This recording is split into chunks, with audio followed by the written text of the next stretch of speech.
우리 지난 3일 동안 잘 지내셨습니까?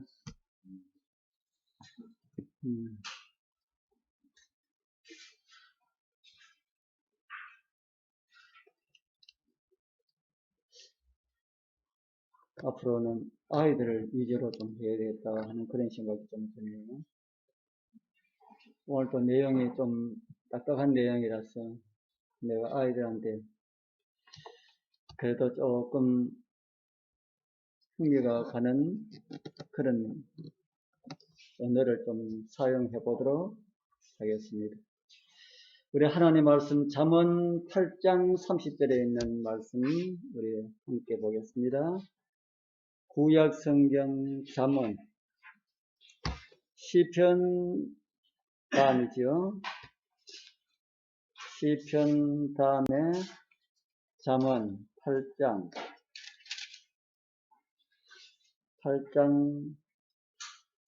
30절.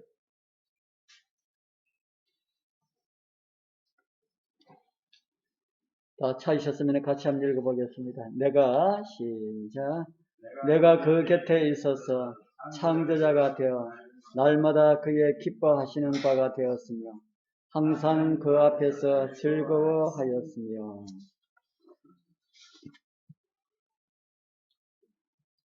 제가 오늘 제목을 예수는 하나님의 조수인가 라는 이런 제목으로 정하였습니다. 혹시 조수가 뭔지, 선율이 조수가 뭐지?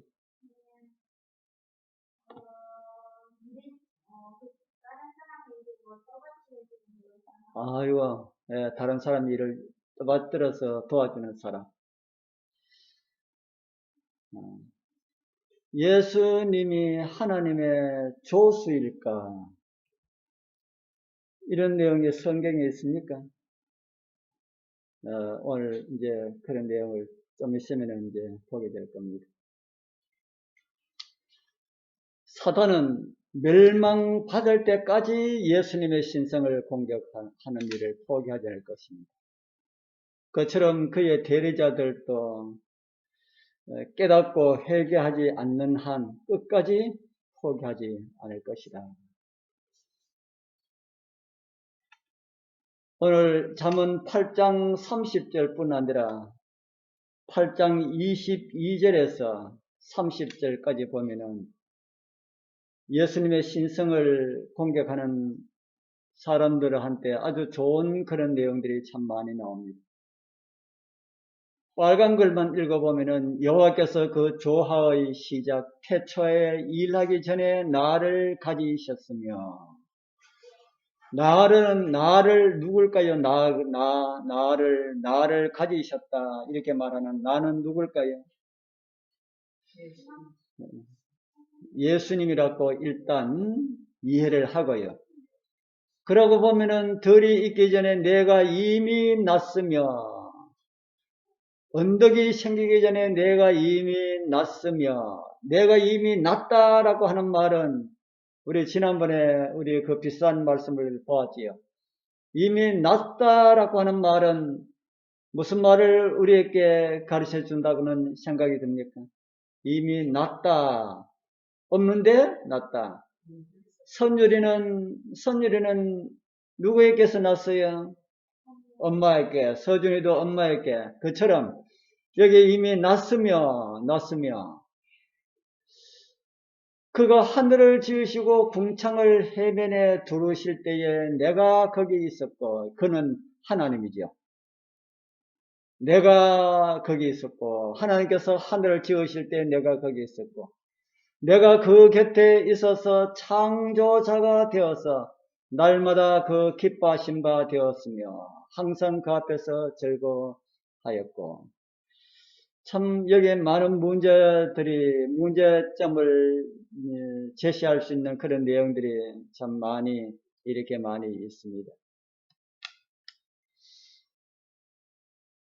이 내용들은 도대체 무엇을 말하고 있는지 조금 살펴보도록 하겠습니다.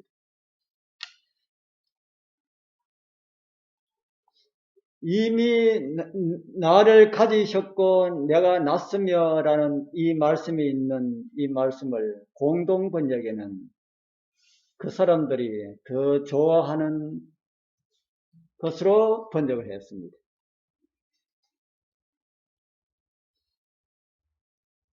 야훼께서 만물을 지으시려던 한 처음에 모든 것에 앞서 나를 뭐 했다고 합니까? 나를 지으셨다. 또 밑에 보면은 나는 이미 태어났다. 흙을 만드시기 전에 나는 이미 태어났다. 이 나르라고 하는 나가 예수님을 가리키는 말씀이라면은 예수님은 분명히 태어났고 지음을 받은 피조물이 분명한 것 같지요. 세 번역에는 세 번역에도 또 그렇게 공동 번역에 비슷하게 그렇게 말합니다. 나를 가졌다. 내가 낳았다. 이런 말씀이 상당히 문제가 되는 것 같지요. 내가 낳았다라는 말이 문제가 되는 것 같습니다. 그 다음에 8장 30절에 가서는 내가 그 곁에 있어서 창조자가 되어서 이 창조자가 난해주에는 개혁성경에 보면은 난해주가 있습니다. 그 난해주에 보면은 양육받는 아이로 그렇게 개혁성경에 난해주에는 그렇게 되어 있습니다. 양육받는 아이. 양육받는 아이는 무엇을 가리키는 겁니까? 양육받는 아이. 자라는 그런 과정. 그러니까 예수님은 어떤 때가 있었다는 겁니까? 하늘에서도 자라는 양육받았을 때가 있었다. 이 내용을 또 공동번역에는 또 더 심하게 번역을 하고 있습니다. 나는 붙어 다니며 무슨 노릇 했다고요? 공동번역에 위에 창조자가라는 말씀을 공동번역에는 이렇게 번역합니다. 나는 붙어 다니며 무슨 노릇 했다? 조수 노릇 했다. 조수 노릇. 누가 누구의 조수 노릇 했다는 말입니까? 예수님께서 하나님의 조수 노릇. 뭐 할 때 조수 노릇? 하나님께서 우주 만물을 창조하실 때에 예수님이 조수 노릇을 했다. 우리는 이미 예수님에 대하여서 잘 이해를 하고 있습니다.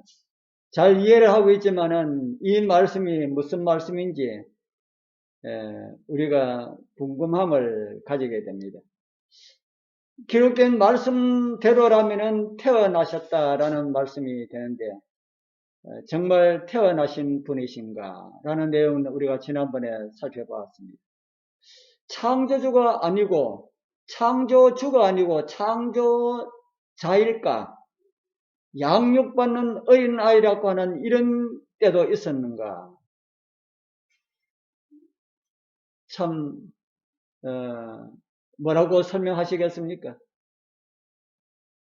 이럴 때는 우리 여러분들 이 말씀뿐 아니라 어떤 말씀이라도 문제점이 있는 말씀이 제시가 되면은 그 내용을 잘 이해가 안 되면은 잘 이해가 안 된다고 시인하고 1절부터 한번 읽어봅시다 하면서 읽어나가면은 다 해결이 됩니다.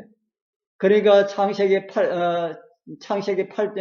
8장도 8장 1절부터 우리 한번 읽어보도록 하겠습니다. 잠언 8장 1절 같이 한번 읽어보겠습니다. 시작. 지혜가 부르지 아니하느냐? 명철이 소리를 높이지 아니하느냐? 그가 길가의 높은 곳과 사거리에 서며 성문격과 문 어귀에 여러 출입하는 문에서 불러 가로되 사람들아 내가 너희를 부르며 내가 인자들에게 소리를 높이노라. 여기 보면은 여기도 그가 하고 있지요. 그가 내가라고 합니다. 그가 내가 누굽니까? 여기에 그가 내가는 누굽니까? 여기에 그가 내가 누굴까요? 글자에 그게 적혀 있지 않습니까? 8장 1절에 지혜. 우리 임재사님 말고 임재사님 말고 성경이 말하는 지혜. 그래서 잠언 8장에서 말하는 나는, 그가, 내가 이런 모든 말을 가리키는 모든 것은 무엇을 가리키는 말이랄까요? 지혜를 가리키는 말이다. 지혜를 가리키는 말이다. 어디에 있습니까? 잠언 8장 1절에 있잖아요. 그래서 잠언 8장 1절부터 쭉 읽어서 문제되는 모든 것이 예수님이라고 했는 것을 다 이렇게 보니까 잠언 8장 1절에는 예수님 아니고 누구랄까요? 지혜다. 지혜가 길가에서 높은 곳과 사거리에 서서 성문어기 문어기에 출입하는 문에서 불러 가로되 사람들아 내가 너희를 부르며 인자들에게 내가 소리를 높이노라. 지혜가 그렇게 했다 하는 겁니다. 어떻게 지혜가 이렇게 사람을 부르고 소리를 높이는 이런 말을 할 수가 있을까요? 지혜가 그런 말을 할 수가 있습니까? 없습니까? 할 수 없잖아요. 할 수 없지만은 지혜가 뭐 하는 것처럼은 표현할 수가 있어요. 말하는 것처럼 표현할 수가 있다 하는 겁니다. 그런 내용들 우리 성경에서 많이 볼 수가 있지요. 가인이 아벨을 죽였을 때에 하나님께서 가인에게 어떤 말씀하셨어요? 내 아우의 핏소리가 아벨의 피가 흐르면서 하나님이시여 나를 보소서 이렇게 이야기했을까요? 피가 그렇게 그런 말을 했을까요? 아니지요. 그런데 하나님께서 그 피가 말하는 것처럼 이렇게 말씀을 하셨다는 겁니다. 또 그런 말씀이 성경에 많이 있습니다. 요한계시록 6장 9절에서 10절에 보면은 죽임을 당한 영혼들이 어디 있다 그럽니까? 죽임을 당한 영혼들이 어디에 있다고요? 제단 아래. 죽임을 당한 영혼들이 제단 아래에 있어서 뭐 한다고 거기서 뭐 합니까? 큰 소리로 불러 가로되 누가 무슨 말을 한다 그럽니까? 제단 아래에 죽임을 당한 다른 말로 하면 순교당한 영혼들이 큰 소리로 불러 가로되 순교당한 영혼들이 어디에 있다는 겁니까? 제단 아래. 그래서 영혼 불멸을 주장하는 사람들 이야기를 합니다. 이거 봐라. 영혼이 제단 아래에 있어서 소리를 지르고 있지 않느냐. 그렇게 이야기합니다. 그 사람들 말처럼 영혼 불멸이 있다면은 죽임을 당한 영혼들이 어디에 있어야 됩니까? 하늘에 있어야 되죠. 하늘에 있어야 되는데 여기는 어디에 있다 그럽니까? 제단 아래. 제단 아래. 이건 무엇을 가르쳐주는 말입니까? 제단 아래는 무엇을 태우는 곳입니까? 제단은 무엇을 태우는 곳입니까? 재물을 태우는 곳. 양을 잡아서 제사를 드리는 것이지요. 그래서 의를 위하여서 순교한 모든 성도들이 그렇게 제단에 바쳐진 것처럼 그렇게 되었다. 그렇게 성경은 표현을 하고 있는 겁니다. 그러니까 제단 위에서 그들이 피를 흘리고 사실은 감옥에서나 화형장에서나 여러 곳에서 그렇게 죽었지만은 하나님께서 보실 때에 그들이 어디에서 죽었다는 것을 보신다는 겁니까? 번제단 제단 위에 하나님께 이렇게 드려진 바 된 것으로 하나님께서 그렇게 보신다는 겁니다. 그래서 그들의 피가 양을 잡아서 하면은 그 양의 피를 제단 아래 이렇게 붓지 않습니까? 그처럼 죽임을 당한 영혼들의 그 피가 제단 아래 쏟아져 있는 것처럼 그렇게 오늘 우리에게 가르쳐 주고 있습니다. 그래서 그 피가 소리를 지르는 것처럼 그렇게 하겠다 이 말입니다. 또 이런 말씀이 있습니다. 누가복음 19장 40절에는 예수님께서 말씀하시기를 뭐가 소리를 지르라? 뭐가 소리를 지른다 합니까? 예? 돌들이 소리를 지른다. 우리 서준이 돌이 말하는 거 봤어요? 못 봤어요? 못 봤지요. 그런데 여기는 누가 보면 19장 4절에 보면 예수님께서 돌들이 소리를 지르리라 이렇게 말씀하셨는데, 돌이 진짜 소리를 지를 수 있을까요? 없을까요? 예, 없는데 왜 예수님께서 이런 말씀하셨을까? 돌은 소리를 지르지 않아도 소리를 지는 것 같은 그런 효과는 줄 수가 있다 없다? 줄 수가 있지요. 지금 고가을에 인해서 아주 수많은 옛날의 유적들이 드러나고 있지 않습니까? 우리나라도 아주 옛날에 있는 그런 것들이 땅속에 많이 있어가지고 드러나고 있지 않습니까? 거기서 딱 나오면은, 아, 그 당시에 이런 일들이 있었구나라고 하는 것을 말은 하지 아니하지만은 그 유물을 통해 가지고 그것을 알 수가 있는 것처럼, 누가복음 19장 40절에도 예수님께서 이 사람들이 잠잠하면은 돌들이 소리를 지르게 될 것이다, 그렇게 말씀하시다는 겁니다. 물론 하나님의 능력으로 돌들도 소리를 지를 수 있을지 없을지 그건 모르지만은, 피가 소리를 지른다라고 하는 이런 표현처럼 그렇게 하겠다는 겁니다. 이 말은 사람이 아닌 물질에 인격을 부여하여서 사람처럼 말을 하면은 이런 말을 할 것이다 라고 하는 그런 표현으로 기록을 하고 있습니다. 그런 것을 가지고 어인화, 사람화해서 그들이 말하는 것처럼 그렇게 표현한다라고 하는 그런 식으로 표현을 하고 있습니다. 자, 그러면은 잠언 8장에 나는 누구를 가리킨다 했습니까?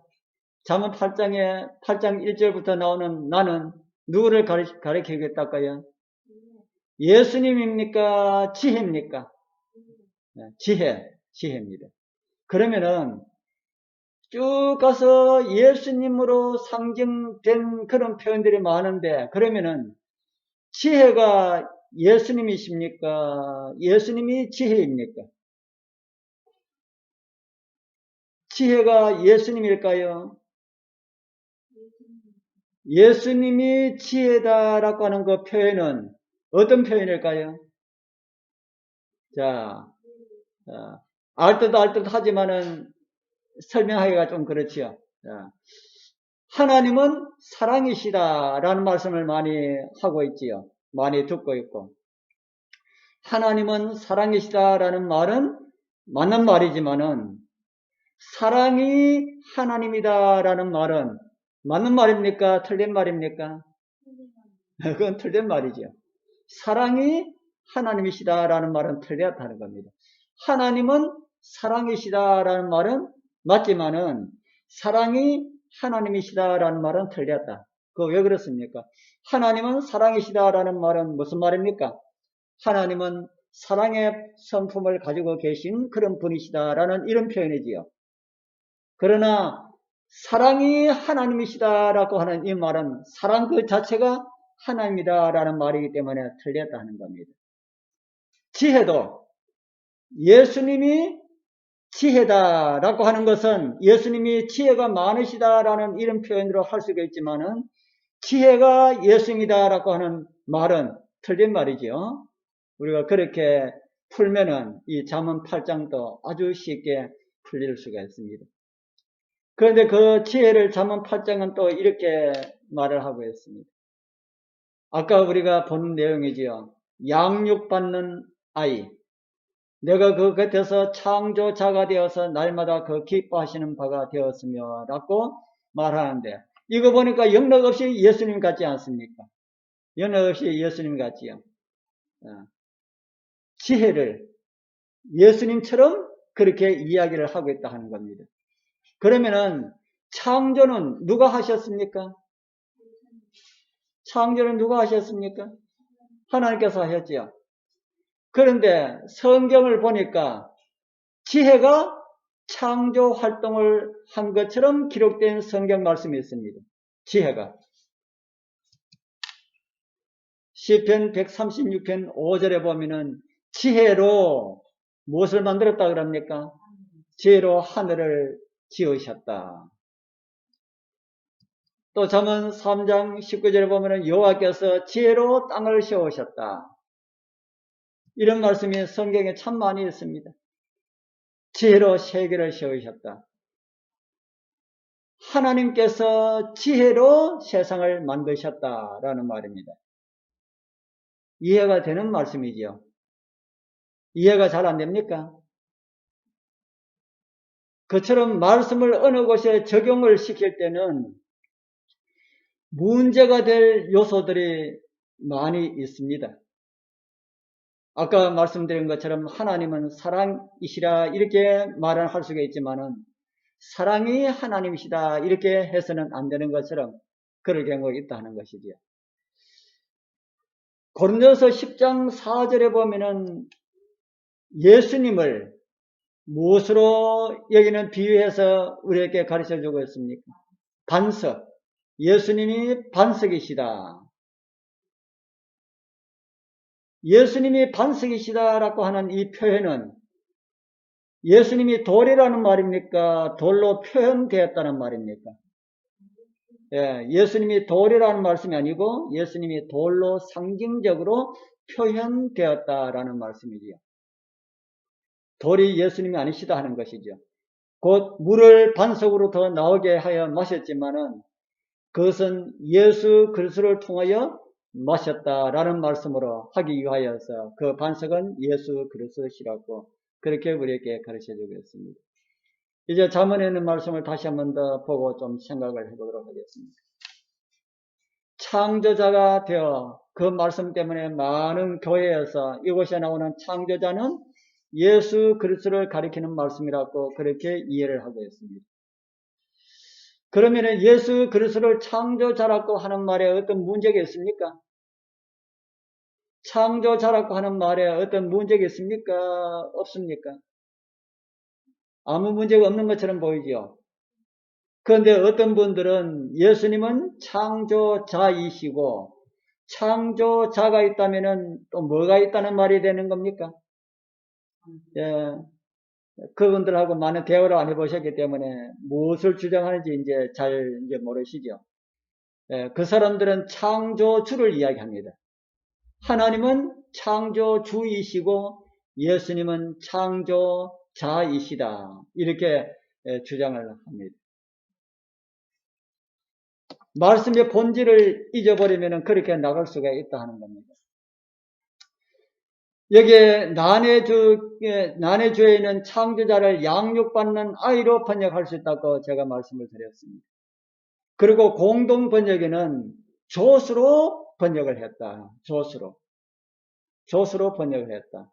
그렇기 때문에 그 말씀을 그대로 우리가 받아들여야 된다면 예수님은 하나님의 조수가 되고 양육받는 아이가 있었다라고 하는 이런 문제점들을 야기시킬 수가 있는 그런 말씀이다 하는 겁니다. 그러면은 예수님을 또다시 피조물로 만드는 그런 성경절이 된다는 것이죠.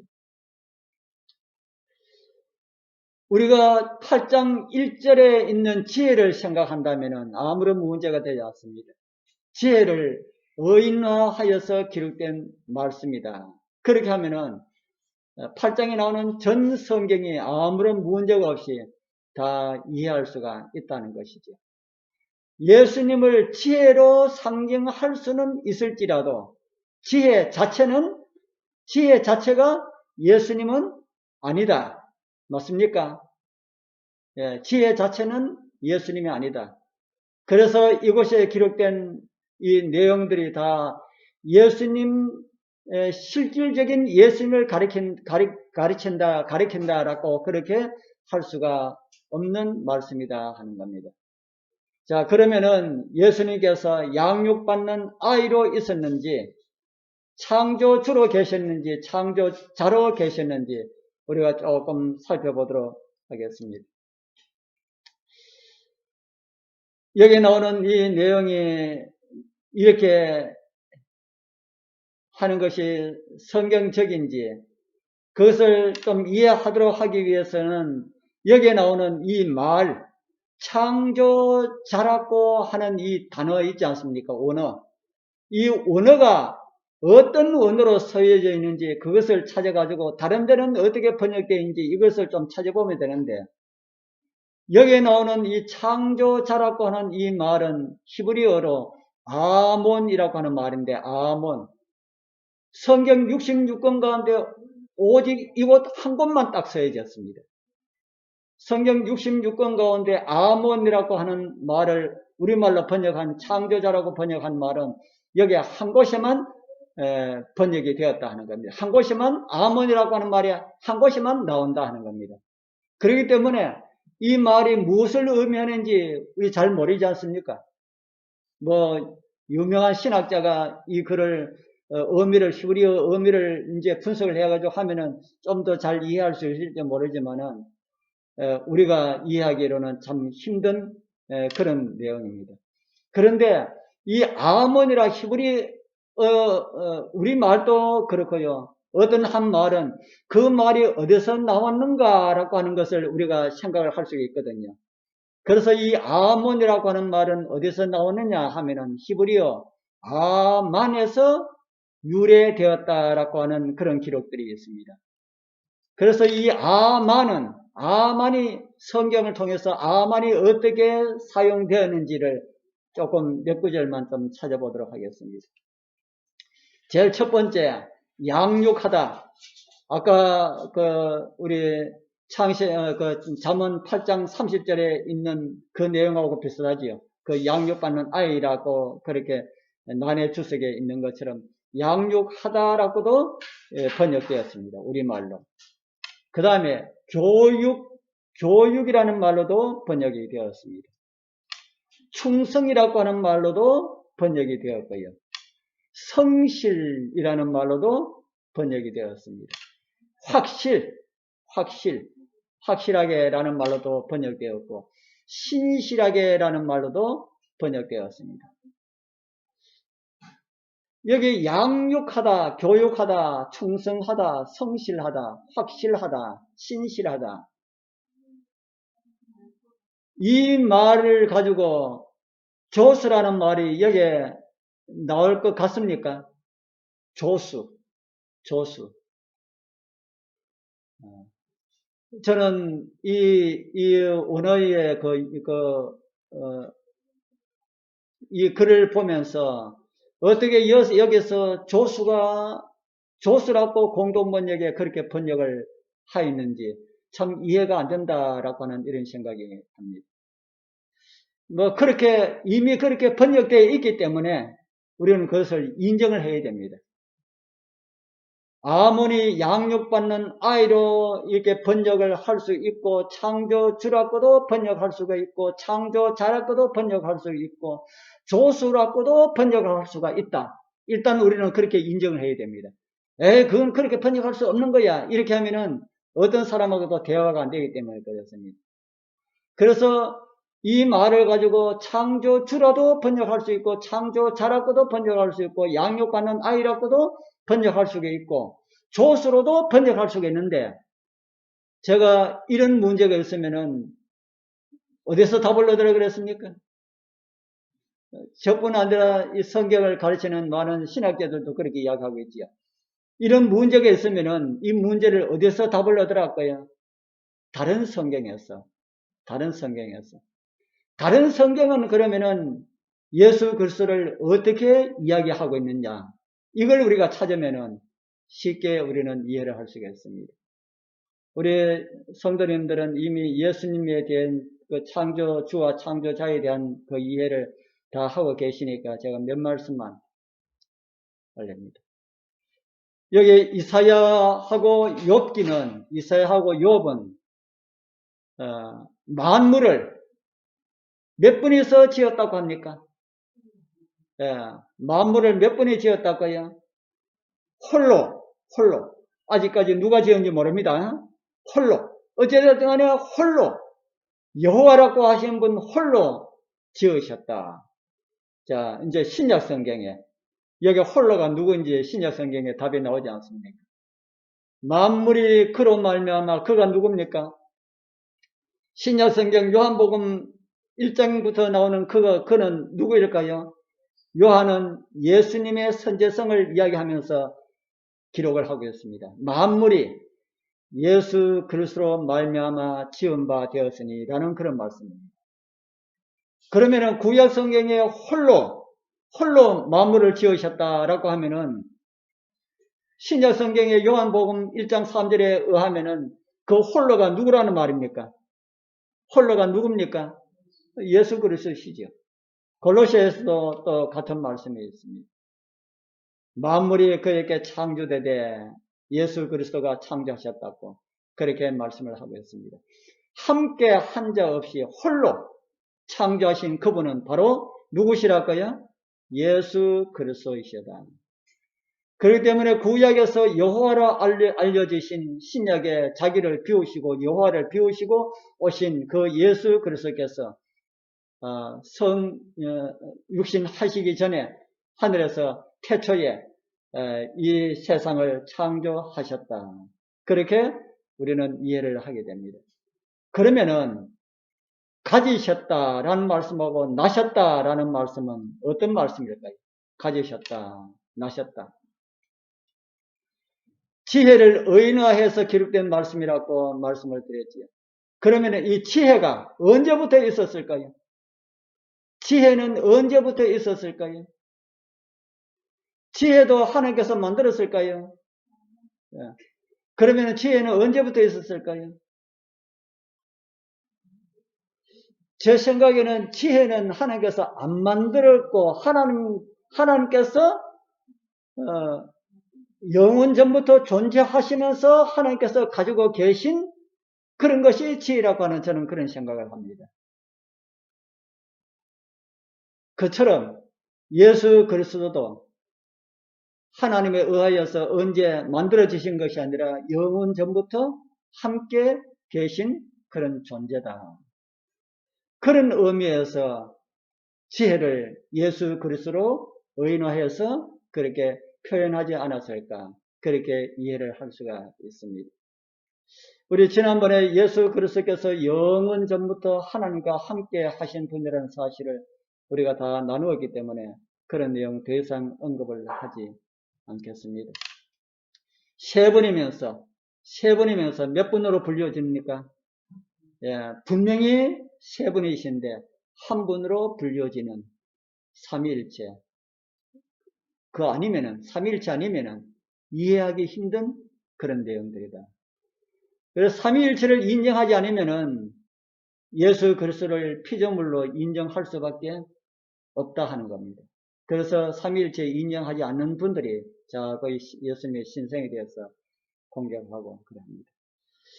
영원 전부터 함께 하신 아버지와 아들 성령의 인도하심으로 우리 성도님들 제가 입술이 둔해 가지고 정말 성령에 가르쳐 주시는 그런 은사로 우리 여러분들 10년 가운데 속속 잘 깨닫도록 그렇게 못해서 많이 죄송합니다. 그러나 우리가 말씀을 계속해서 꾸준하게 계속해서 우리가 알아가기 위해서 하면은 저는 부족하지만은 하나님의 성령께서 분명하게 여러분들 마음속에 깨닫게 해 주실 것이다. 그래서 우리 모두 다 하나님을 더욱더 잘 알아서 그리스도의 풍성한 그 분량에 이르는 우리 모두가 되길 축복합니다.